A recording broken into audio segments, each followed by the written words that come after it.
उसको अंदर से वहाँ से कुछ उधर से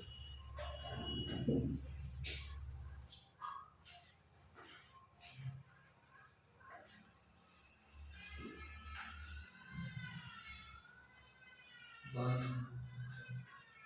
बाद में उसको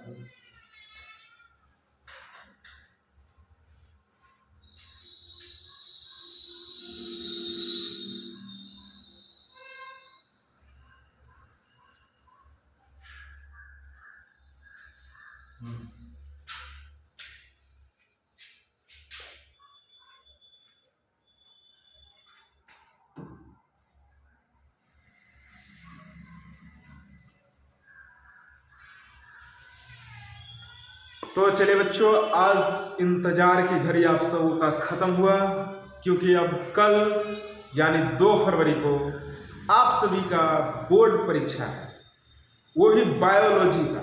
यानी कि अगर आप 12th क्लास में हैं और आप पढ़ाई बहुत अच्छे ढंग से किए हैं तो आपका इंतजार का घड़ी अब हुआ खत्म, क्योंकि आपका बोर्ड परीक्षा कल से शुरू हो रहा है। तो आप सभी को हमारे तरफ से बेस्ट ऑफ लक। आप सब बहुत अच्छे से तैयारी किए होंगे, आप सब पूरा मेहनत जोर शोर से किए होंगे ताकि इस बार बोर्ड परीक्षा में बेहतर रिजल्ट अचीव कर पाए। तो चलिए अब देर न करते हुए हम लोग चलते हैं क्वेश्चन की तरफ। और क्वेश्चन का मतलब ये कि ऑब्जेक्टिव क्वेश्चन, वैसे क्वेश्चन जो आपके एग्जाम में पूछे ही जाएंगे। मतलब आज आपके लिए मैं क्वेश्चन का पिटारा खोल दिया हूं, जो कि आपके मार्क्स बढ़ाने में बहुत आपको ऊपर ले जाने में सहायक सिद्ध होगी। तो देर न करते हुए इस वीडियो को जरूर पूरा देखें, उसके बाद ही एग्जाम देने जाए, ताकि आपको कोई प्रॉब्लम का सामना ना करना पड़े। क्वेश्चन 70 में 70 सही बनाने की क्षमता रखें आप, हालांकि वहां 70 में 35 ही बनाना होता है। तो चलिए देर न करते हुए शुरू करते हैं आज का पहला क्वेश्चन। और आज नहीं, आज का आखिरी क्वेश्चन भी यही होगा। मतलब टोटल आज हम लोग लगभग 500 क्वेश्चन करने वाले हैं, और यही 500 क्वेश्चन में से आपके बोर्ड एग्जाम में जो क्वेश्चन पूछा जाएगा इसी में से पूछा जाएगा। तो चलिए क्वेश्चन पे चलते हैं। अगर आपको इस क्वेश्चन का आंसर पता होगा तो कमेंट में आप बता सकते हैं कि आपको उस क्वेश्चन का आंसर पता है, यानी कि आंसर आप कमेंट कर सकते हैं। इससे आपका बोले तो रिवीजन हो जाएगा। ठीक है, चलिए देर न करते हुए शुरू करते हैं हम क्वेश्चन। चलिए आप सभी ध्यान दीजिएगा इधर। सबसे पहले आपको क्वेश्चन पे ले चलूं। यहां पे आपको दिख रहा होगा बायोलॉजी प्रीवियस ईयर टाइप कुछ लिखा हुआ है, और आपको यह भी दिख रहा होगा, और उसके आगे क्वेश्चन दिख रहा होगा। और ये हम लोग अभी नेशनल कोचिंग सेंटर जो कि लखनीपुर चौक पे है, यहां से लाइव है। चलिए लगातार हम लोग मेहनत करते आ रहे हैं, और आज आखिरी मेहनत है बायोलॉजी का। ठीक है, चलिए तो हम लोग देर ना करते हुए अब समझने का प्रयत्न करेंगे, क्वेश्चन देखेंगे। पहला क्वेश्चन है, सगर्भता के कितने माह के बाद भ्रूण के पाद एवं अंगुलियां विकसित होती है? यानी कि सगर्भता के कितने माह के बाद भ्रूण के पाद एवं अंगुलियां विकसित होती है बच्चों? तो जानते हैं इसका सही आंसर होगा 2 माह के बाद। कितने समय के बाद? सगर्भता के कितने माह के बाद भ्रूण के पाद और अंगुलियां विकसित होती है? तो 2 माह के बाद। अगर आपको पता होगा तो कमेंट करके बताइएगा, ठीक है, बार बार नहीं करिए। चलिए हम लोग देखते हैं दूसरा नंबर क्वेश्चन पे। दूसरा नंबर क्वेश्चन आपके सामने ये रहा। क्वेश्चन कह रहा है, निम्नलिखित में से कौन भारी मात्रा में प्रोजेस्टेरॉन स्रावित करता है? निम्नलिखित में से कौन भारी मात्रा में प्रोजेस्टेरॉन स्रावित करता है बच्चों? तो इसका सही आंसर होगा पित्तपिंड। क्या सही आंसर होगा? पित्तपिंड। आपको मैंने ये ठीक कर दिया ताकि आप चारों ऑप्शन देख लें और जो सही लगे उसको मतलब आंसर कमेंट करते जाएं, ताकि आपको समझ में आसानी से आ सके। चलिए हम लोग तीसरा क्वेश्चन को देखते हैं। क्वेश्चन कर रहा है, अंडोत्सर्ग के पश्चात अंडाणु किस कोशिका समूह से घिरा होता है? अंडोत्सर्ग के पश्चात अंडाणु किस कोशिका समूह से घिरा होता है? यहाँ पर आपके सामने 4 ऑप्शन है बच्चों, इसमें से सही आंसर होगा अरिये किरीट यानी कोरोना रेडिएट से। ठीक है, क्या और ये किरीट यानी कोरोना रेडिएट से। चलिए हम लोग नेक्स्ट क्वेश्चन पे चलते हैं। क्वेश्चन नंबर 4, निम्नलिखित में क्वेश्चन है, निम्नलिखित में से कौन कोशिका अगुणित है? निम्नलिखित में से कौन कोशिका अगुणित है आपको देखना है। इसमें से इसका जो सही आंसर होगा बच्चों जानते हैं क्या होगा? द्वितीय कंडक। इसका सही आंसर क्या होगा?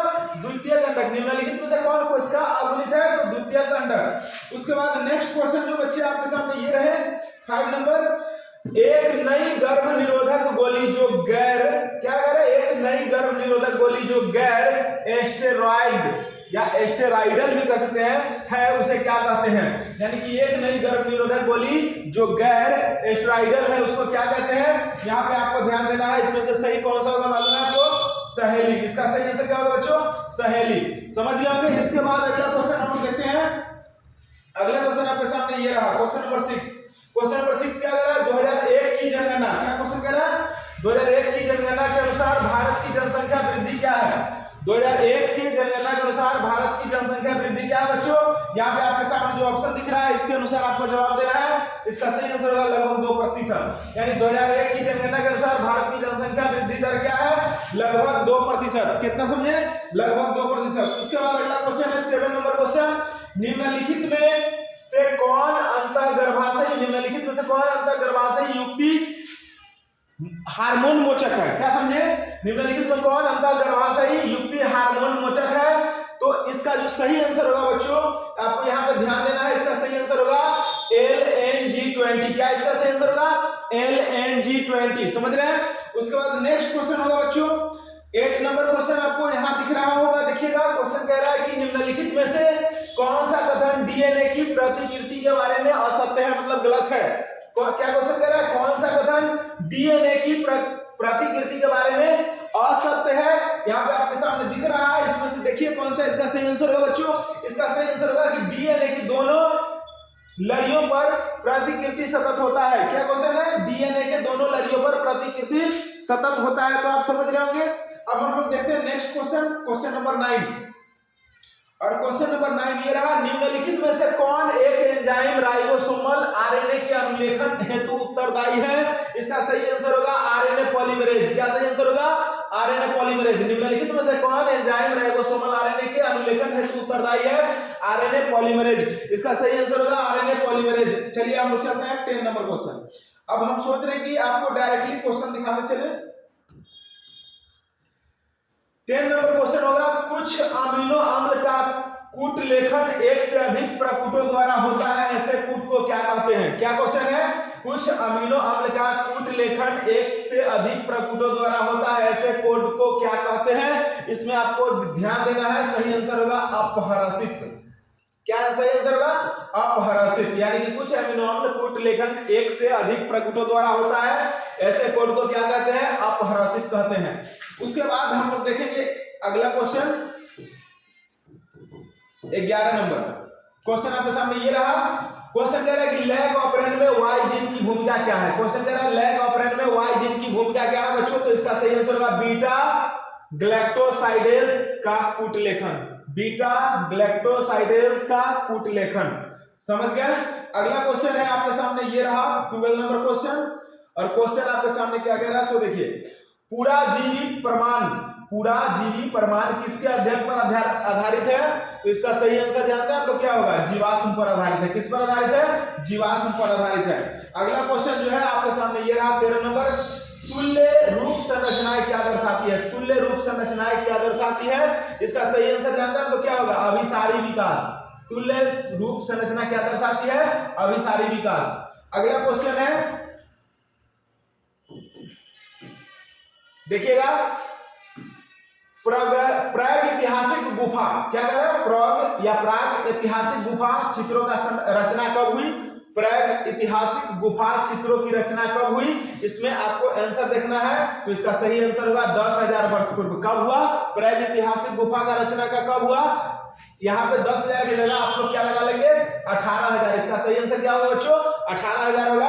यानी प्रागैतिहासिक गुफा चित्रों का रचना कब हुआ? यहाँ पे आप 18,000 लगाइएगा, ये बिल्कुल सही होगा। कभी कभी देता है लेकिन ये गलती है, ये भी गलती है, ये भी गलती है। आपका सही आंसर ये होगा। ध्यान आप लोग दीजिएगा क्वेश्चन पे, समझे? अगला क्वेश्चन है, दूध को दही में बदलने से दूध को दही में बदलने से किस विटामिन की मात्रा बढ़ जाती है, यानी कि दूध को दही में बदलने से किस विटामिन की मात्रा बढ़ जाती है। बच्चों इसमें 4 ऑप्शन आपके सामने दिख रहा है, ध्यान देने वाली बात है। सही आंसर होगा विटामिन B12 की मात्रा बढ़ जाती है। किसकी मात्रा बढ़ जाती है? विटामिन B12 की मात्रा बढ़ जाती है। ठीक है, अब हम लोग फटाफट अंदाज जल्दी से 16 नंबर क्वेश्चन करने वाले हैं। देखिए ध्यान से आप लोग भी, निम्नलिखित में से किस बैक्टीरिया पर कार्य करने के क्रम में, क्या कहा, निम्नलिखित में से किस बैक्टीरिया पर कार्य करने के क्रम में अलेक्जेंडर फ्लेमिंग ने पेनिसिलिन की खोज कर ली। मतलब पेनिसिलिन की खोज अलेक्जेंडर फ्लेमिंग ने कर लिया, तो कौन से बैक्टीरिया पर कार्य कर रहे थे, काम कर रहे थे। यहाँ पे आपके सामने 4 ऑप्शन है, 4 ऑप्शन का सही आंसर जानते क्या होगा? स्ट्रेप्टोकोकस, स्ट्रेप्टोकोकस इसको बोलते हैं, स्ट्रेप्टोकोकस, स्ट्रेप्टो यहाँ पे स्ट्रेप्टोकोकस इसको बोलते हैं, और कोकस, ठीक है, इसी बैक्टीरिया पे ये काम कर रहे थे और इसी के बीच इनको पेनिसिलिन का पता चल गया। ठीक है, अब हम लोग देखते हैं दूसरा 70 नंबर क्वेश्चन, और यहां पर क्वेश्चन कह रहा है कि निम्नलिखित में से कौन कोलेस्ट्रॉल की संश्लेषण को रोकता है। कोलेस्ट्रॉल समझते हैं ना, उसके संश्लेषण को इसमें से कौन रोकता है, इसमें से कौन कोलेस्ट्रॉल के संश्लेषण को रोकता है। तो इसका सही आंसर होगा पेनिसिलिन। पेनिसिलिन ही कोलेस्ट्रॉल के संश्लेषण को रोकता है। उसके बाद अगला जो क्वेश्चन है वो 18 नंबर क्वेश्चन क्या कह रहा है, जानते हैं आपको?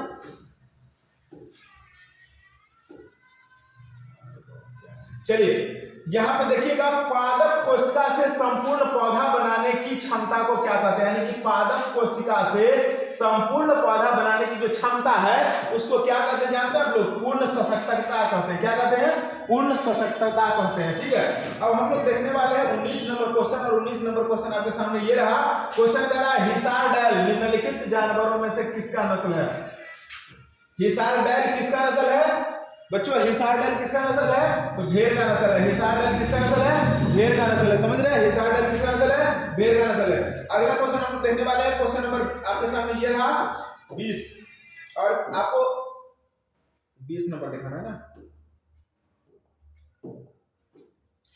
सिस्टम लग रहा है अपडेट हो रहा है क्या? निम्नलिखित में से किस तकनीक के प्रयोग से पीला मोजैक वायरस मूंग दाल के द्वारा प्राप्त किया गया था? क्वेश्चन ऐसे कर रहा है कि निम्नलिखित में से किस तकनीक के द्वारा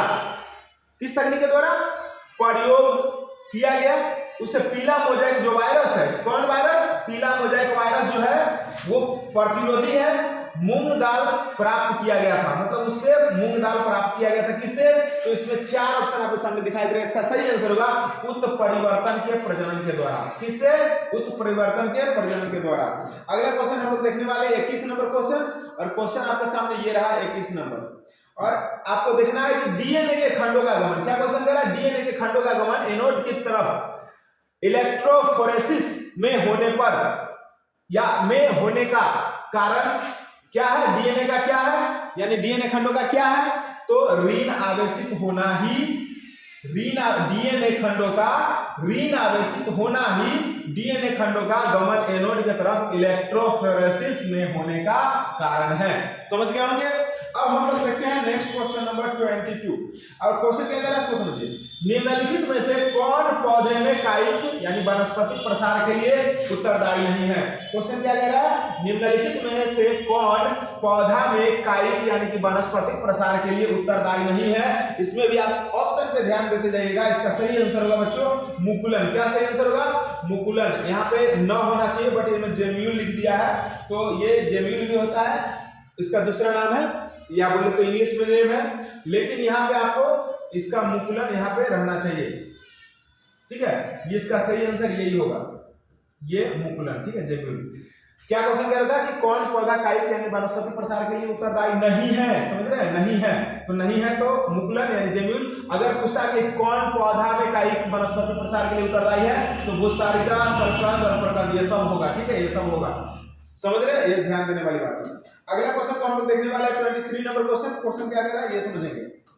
क्वेश्चन 23 नंबर ये रहा, कौन सा कथन असत्य है? अब इसमें आपको देखना है कि कौन सा कथन असत्य है, मतलब यहां ध्यान देना, सत्य और असत्य भी क्वेश्चन पूछता है। इसका सही आंसर होगा कि मर्केंसिया के मादा थैलस के एंथेरिडियोफोर पर एंथेरिडिया होते हैं। ये बात बिल्कुल गलत है। क्या है? ये बात बिल्कुल गलत है। जबकि कारा उभयलिंगाश्रयी है, ये बात बिल्कुल सही है। द्विलिंगित जीन अर्धसूत्री विभाजन के बाद युग्मक बनाते हैं, ये बात भी बिल्कुल सही है। कैलेमाइडोमोनस में अलैंगिक चल बीजाणु बनते हैं, ये बात भी बिल्कुल सही है। तो इसका मतलब है कि इसका सही आंसर ये होगा। ठीक है, और उसके बाद अगला क्वेश्चन हम लोग देखने वाले 24 नंबर। देखिए क्या क्वेश्चन कह रहा है। क्वेश्चन कह रहा है कि निम्नलिखित में से किस पौधे को बंगाल का आतंक कहा जाता है? बच्चों, बंगाल का आतंक किसको कहा जाता है जानते हैं? इसमें 4 ऑप्शन आपके सामने दिख रहा है। 4 ऑप्शन में इसमें जो जलकुंभी होगा ना, यही सही इसका आंसर होगा। यानी कि बंगाल का आतंक जलकुंभी, बंगाल का आतंक कौन? जलकुंभी।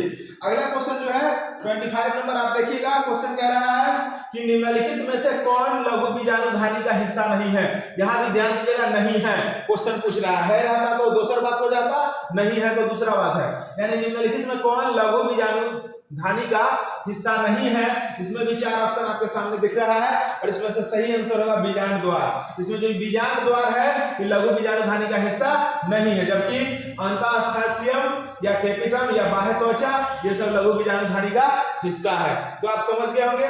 उसको थोड़ा बड़ा कर दीजिए, वहां पर क्लियर दिखेगा, इतना थोड़ा दूरी से नहीं दिख रहा है।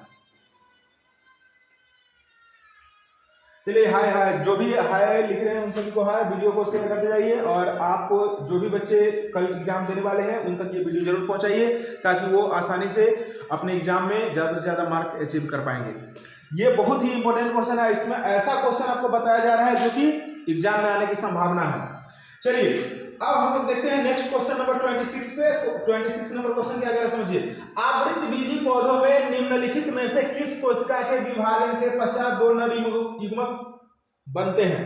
क्या क्वेश्चन है? आवृतबीजी पौधों में निम्नलिखित में से किस कोशिका के विभाजन के पश्चात 2 नर युग्मक बनते हैं? 2 नर युग्मक बनते हैं। इसका 4 ऑप्शन इसमें है, ध्यान दे लीजिएगा। लेकिन इसका सही आंसर होगा क्या पता है आपको?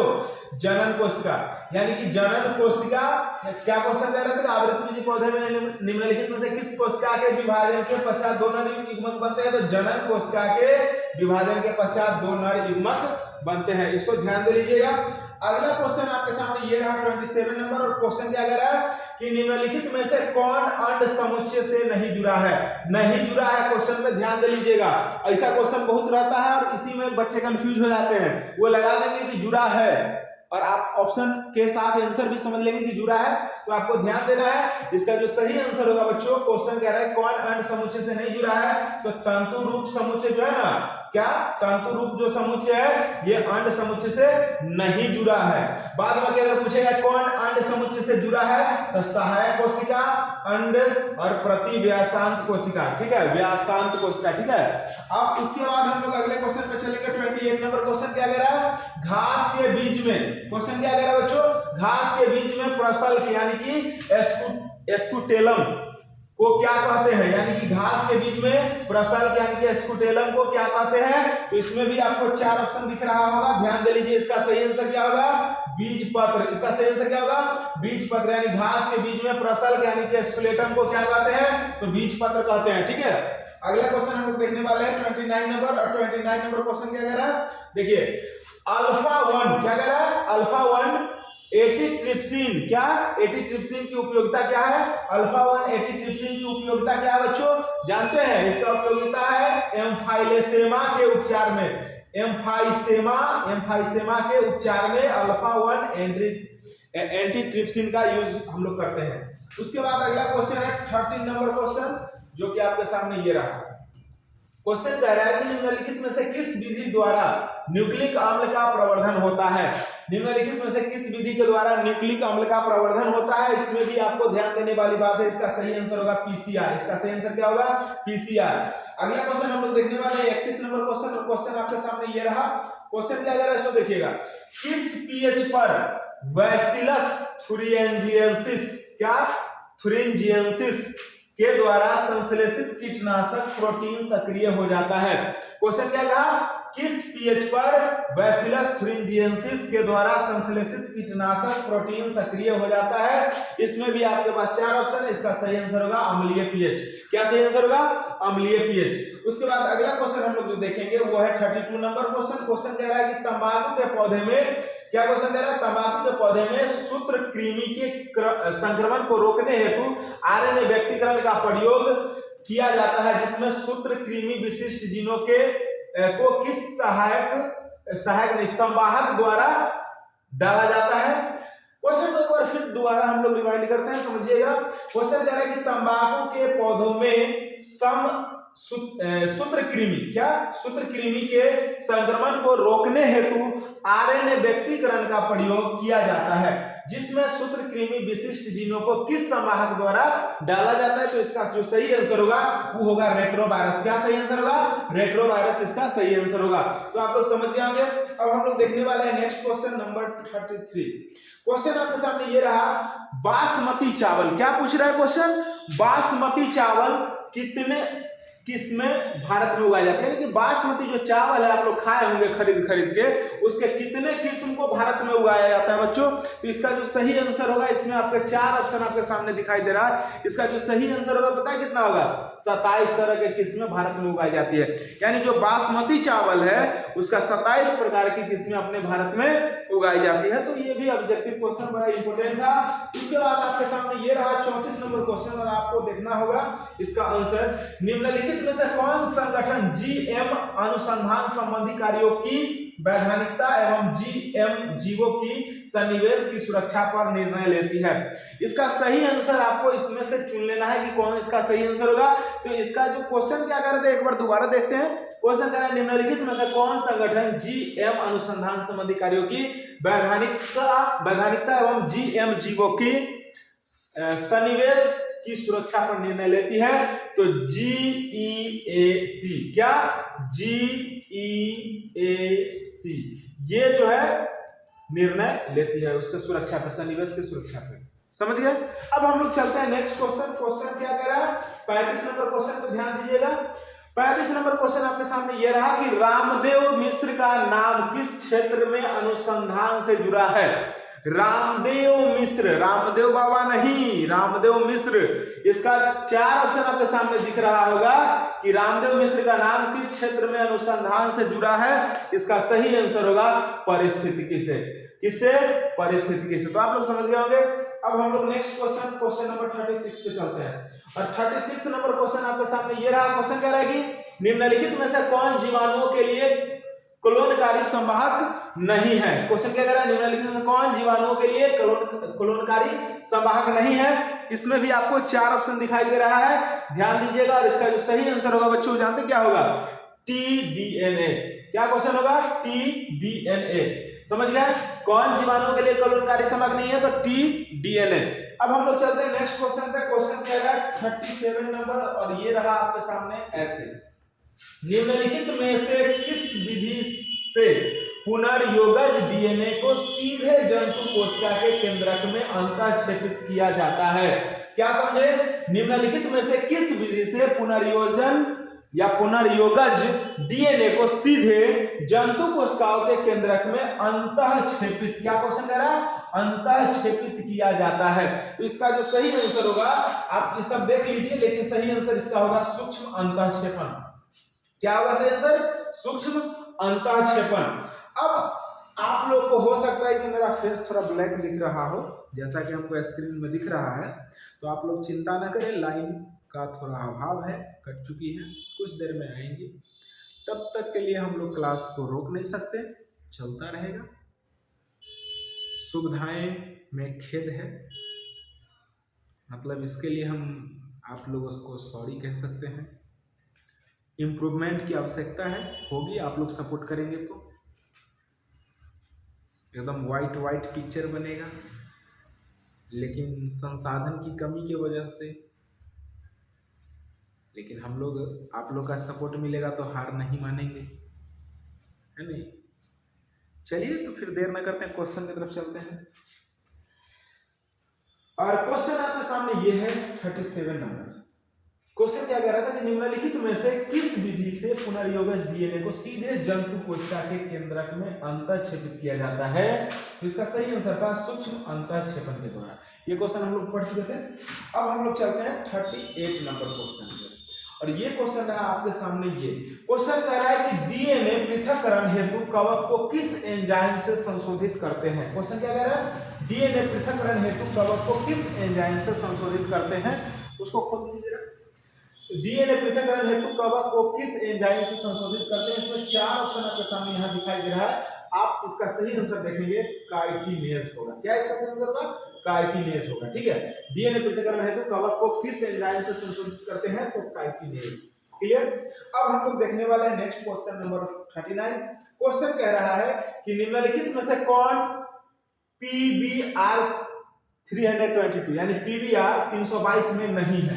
इसमें से कौन PBr 322 में नहीं है, तो आप जानते हैं T DNA नहीं है, बाद बाकी प्राकृतिक की उत्पत्ति है, प्रतिबंध स्थल है और प्रतिजैविक प्रतिरोधी जीन भी है। लेकिन यहाँ क्वेश्चन पूछ रहा था कि PBr 322 में नहीं है, तो T DNA नहीं है। ठीक है, क्लियर। अब हम लोग देखने वाले हैं नेक्स्ट क्वेश्चन 40 नंबर। क्वेश्चन कह रहा है कि यदि बाहरी जीन का निवेशन टेट्रासाइक्लिन प्रतिरोधी जीन में कर दिया जाए तो पुनर्योगज प्लाज्मिड का क्या होगा। समझ रहे हैं, क्वेश्चन क्या कह रहा है, यदि बाहरी जीन का निवेशन टेट्रासाइक्लिन प्रतिरोधी जीन में कर दिया जाए तो पुनर्योगज प्लाज्मिड का क्या होगा बच्चों। इसका जो सही आंसर होगा वो होगा प्रतिलिपिकरण आसान हो जाएगा। क्या होगा, प्रतिलिपिकरण आसान हो जाएगा। अगला क्वेश्चन में हम लोग देखेंगे क्वेश्चन नंबर 41। और क्वेश्चन क्या कह रहा है, निम्नलिखित में से किस जीवाणु से ताप अस्थायी डीएनए पॉलीमरेज प्राप्त किया जाता है। निम्नलिखित में से किस जीवाणु के ताप अस्थायी डीएनए पॉलीमरेज प्राप्त किया जाता है बच्चों। तो इसमें 4 ऑप्शन है और इसमें से सही आंसर जो होगा वो होगा थर्मस एक्केटिकस। क्या होगा, एक्केटिकस, थर्मस एक्केटिकस। अगला क्वेश्चन हम लोग देखने वाले हैं 42 नंबर क्वेश्चन। और 42 नंबर क्वेश्चन आपके सामने ये रहा, निम्नलिखित में से कौन जीवाणु कीटनाशक प्रोटीन संश्लेषित करता है, तो एग्रोबैक्टीरियम। क्या क्वेश्चन कहा, निम्नलिखित में से कौन जीवाणु कीटनाशक प्रोटीन संश्लेषित करता है। इसमें भी आपको 4 ऑप्शन दिख रहा है। इसका जो सही आंसर होगा वो होगा बैसिलस थुरिंजिएंसिस। क्या होगा, बैसिलस थुरिंजिएंसिस। अगला क्वेश्चन हम लोग देखने वाले हैं 43 नंबर क्वेश्चन। और 43 नंबर क्वेश्चन क्या कह रहा है बच्चों, HIV किस कोशिका पर आक्रमण करता है। तो ये तो आपको याद होगा, HIV जो है टी हेल्पर कोशिका पर आक्रमण करता है। HIV किस पर आक्रमण करता है, टी हेल्पर कोशिका पर आक्रमण करता है। अगला क्वेश्चन है, जल विलेय अकार्बनिक पोषक पदार्थ का मृदा के पोषक तत्वों में प्रवेश क्या कहलाता है। क्वेश्चन क्या कह रहा है, जल विलेय अकार्बनिक पोषक पदार्थ का मृदा के पोषक तत्वों में प्रवेश क्या कहलाता है। यहाँ पर भी 4 ऑप्शन आपके सामने दिख रहा है। इसका सही आंसर होगा निक्षालन। क्या कहलाएगा बच्चों, निक्षालन। इसका सही आंसर क्या कहलाएगा, निक्षालन कहलाएगा। इसके बाद हम लोग देखेंगे 45 नंबर क्वेश्चन। और ये रहा आपके सामने 45 नंबर क्वेश्चन। क्या कह रहा है,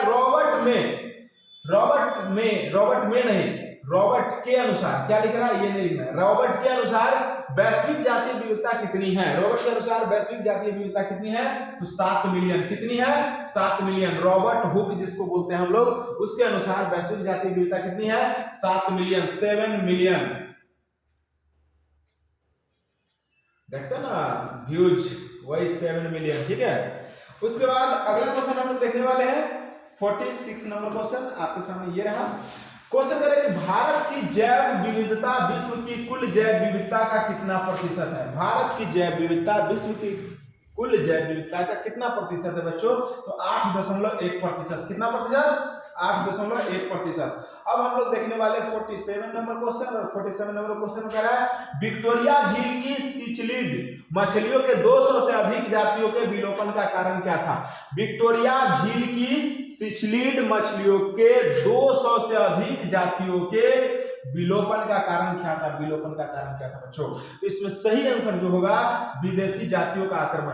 जो विदेशी जाति थे ना उस पर आक्रमण कर दिए थे मछलियों के जाति पे। ठीक है, अगला क्वेश्चन जो है आपके सामने 48 नंबर ये रहा। क्वेश्चन कह रहा है कि निम्नलिखित में से कौन विश्वव्यापी उष्णता का कारण नहीं है।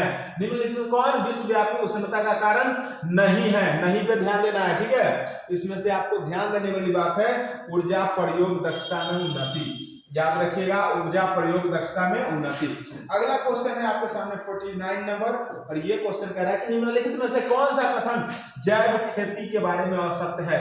जैविक खेती के बारे में असत्य है यानी गलत है, आपको ये बताना है। तो यहाँ पर आपके सामने 4 ऑप्शन दिख रहा है, इसमें से सही आंसर होगा रासायनिक उर्वरकों का प्रयोग। ये जो है क्वेश्चन कहा उसको एक बार समझ लेते हैं हम लोग। क्वेश्चन कह रहा है कौन सा कथन जैव खेती के बारे में असत्य है। आप जैविक खेती कीजिएगा और रासायनिक उर्वरक का प्रयोग कीजिएगा तो ये बात तो बिल्कुल ही गलती है। इसका सही क्या होगा, यह चक्रीय है, यानी जैविक खेती जो है चक्रीय है। यह जैविक खेती जो है शून्य अपशिष्ट उत्पन्न होता है उसमें से, और जैविक खेती संसाधन का अधिकतम उपयोग करती है। तो कुल मिला के ये सब बात जो है ना सही है, लेकिन रासायनिक उर्वरक का प्रयोग करना गलत बात है, इसलिए जैविक खेती के बारे में असत्य क्या है, रासायनिक उर्वरकों का प्रयोग करना ये असत्य है। तो आप समझ गए होंगे। अब हम लोग देखते हैं क्वेश्चन नंबर 50। क्वेश्चन नंबर 50 क्या कह रहा है बच्चों, तापक्रम के बारे में निम्नलिखित में से कौन मतलब कथन असत्य है। अब यहाँ पर भी आपको असत्य पर ध्यान देना है, क्योंकि बच्चा इसी में ज्यादा गड़बड़ करते हैं। तो क्या कह रहे हैं क्वेश्चन की तापक्रम के बारे में निम्नलिखित में कौन सा कथन असत्य है। तो इसमें 4 ऑप्शन आपके सामने दिख रहा है, और इसमें से आपको सही ऑप्शन चुन लेना है। इसका जो सही ऑप्शन होगा वो होगा तापक्रम ऊंचाई बढ़ने से बढ़ता है, यानी कि जो तापक्रम है वो ऊंचाई बढ़ने से बढ़ता है। ये बात बिल्कुल गलत है, ये बात बिल्कुल गलत है, इसीलिए ऑप्शन सही है। समझ रहे हैं ना, क्योंकि यहाँ पर भी क्वेश्चन वही बात पूछ रहा है कि असत्य कौन है, यानी गलती बात का हल कौन सा है वो बताइए आप। तो तापक्रम ऊंचाई बढ़ने पर घटता है, समझे, यहाँ लिख ले है बढ़ता है, तो ये वाला बात क्या है, गलती है, इसीलिए ये ऑप्शन सही है, मतलब इसका आंसर ये होगा। जबकि यहाँ पे तापक्रम सबसे महत्वपूर्ण पर्यावरणीय कारक है, ये बात बिल्कुल सही है। तापक्रम विषुवत रेखा से ध्रुवीय क्षेत्र की तरफ घटता है, ये बात भी बिल्कुल सही है। उसके बाद तापक्रम पहाड़ के शिखर पर कम होता है, ये बात भी बिल्कुल सही है। लेकिन ये बात गलती है कि तापक्रम ऊंचाई बढ़ने से बढ़ता है, जबकि सही क्या होगा, तापक्रम ऊंचाई बढ़ने से घटता है। चलिए अगला क्वेश्चन पे हम लोग चलते हैं, क्वेश्चन नंबर 51 पे। वांछित विशेष को यानी कि वांछित विशेष को यानी ट्रेड को विकसित करने का कार्य प्राकृतिक वर्ण द्वारा किस स्तर पर किया जाता है। क्वेश्चन क्या है, वांछित विशेष को यानी ट्रेड को विकसित करने का कार्य प्राकृतिक वर्ण द्वारा किस स्तर पर किया जाता है। तो यहाँ पे आपके सामने 4 ऑप्शन दिखाई दे रहा है, इसका जो सही आंसर होगा व्यष्टि स्तर पर। किस स्तर पर, व्यष्टि स्तर पर, ध्यान रखिएगा व्यष्टि स्तर पर। अगला क्वेश्चन जो हम लोग को देखने वाले हैं 52 नंबर क्वेश्चन है। क्वेश्चन कह रहा है कि मानव समष्टि के आयु पिरामिड में जनन, पूर्व जनन, श्रम एवं जन्मोत्तर आयु वर्ग के व्यक्तियों का प्रतिशत क्रम घटते क्रम में है, तो प्रतिबिंब करता है कि समष्टि क्या होगा। 4 ऑप्शन में से क्या होगा जानते हैं आप लोग, देखिए आप लोग कमेंट कीजिए एक बार, क्वेश्चन में दोबारा तक रिवीजन करूं। क्वेश्चन कह रहा है कि मानव समष्टि की आयु पिरामिड में जनन, पूर्व जनन, श्रम एवं जन्मोत्तर आयु वर्ग के व्यक्तियों का प्रतिशत क्रमशः घटते क्रम में है, तो प्रतिबिंब जो है वो समष्टियों के लिए कैसा रहेगा, तो वो भी जो बनेगा वो घटता हुआ बनेगा, यानी घट रहा है ऐसा प्रतीत होगा। ठीक है, अगला क्वेश्चन है 53 नंबर क्वेश्चन।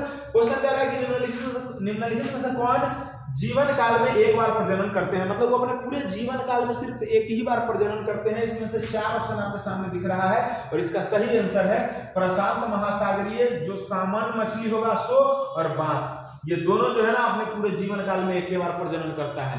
इसका इस बार भी ऑब्जेक्टिव में आने की संभावना है, तो आप लोग बिल्कुल ध्यान से इसको समझेंगे।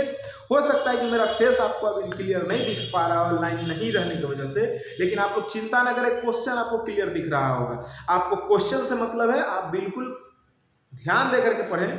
और इस बार 70 में 35 बनाना होता है, और 35 में 35 मतलब आ जाना चाहिए बच्चों, तभी जाके हमें भी थोड़ा सा गर्व महसूस होगा आप लोगों पे।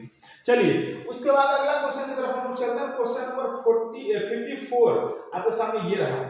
क्वेश्चन कह रहा है कि वार्बलर की 5 निकटतम संबंधी जातियों के साथ साथ रहने का कारण क्या था। वार्बलर की 5 निकटतम संबंधित जातियों के साथ साथ रहने का जो कारण था वो कारण क्या था। इसमें आपके सामने 4 ऑप्शन है, इसका सही आंसर है स्पर्धी अपवर्जन। क्या, स्पर्धी अपवर्जन, ये इसका सही आंसर होगा। उसके बाद अगला क्वेश्चन हम लोग देखने वाले हैं 55 नंबर, और 55 नंबर ये रहा। क्वेश्चन कह रहा है निम्नलिखित में से कौन सा पौधा विषैला हृदय ग्लाइकोसाइड उत्पन्न करता है।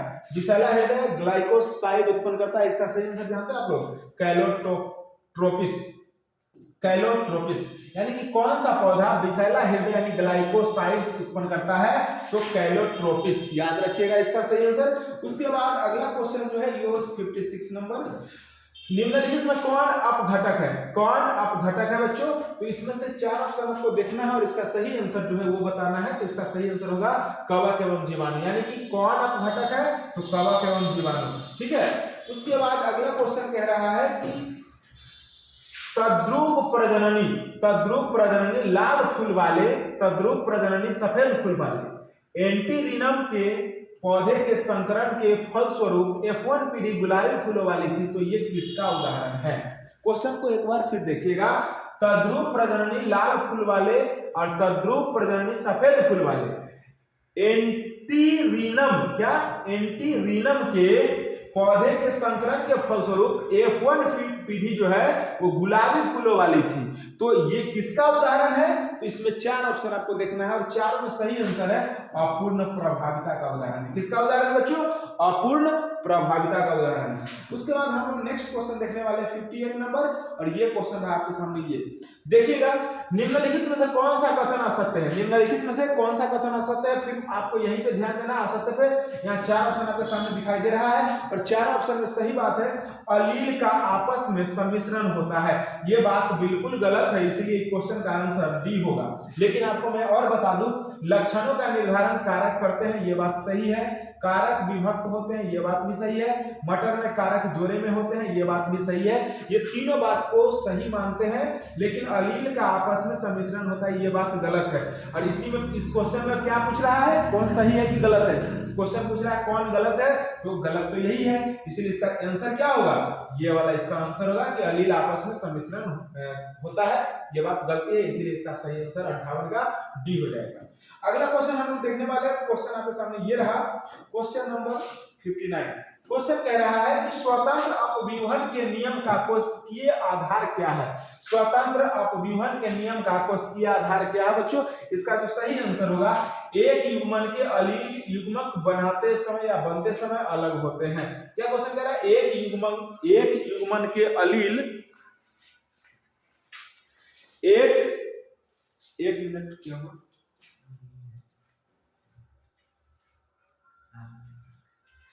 चलिए अभी मैं ये बता रहा था कि एक युग्मन के अलील युग्मक बनते समय अलग होते हैं, तो ये आप लोग समझ गए होंगे। अब हम लोग देखते हैं next question number 60। Question number 60 क्या कह रहा है, इसको ध्यान देने वाली बात है।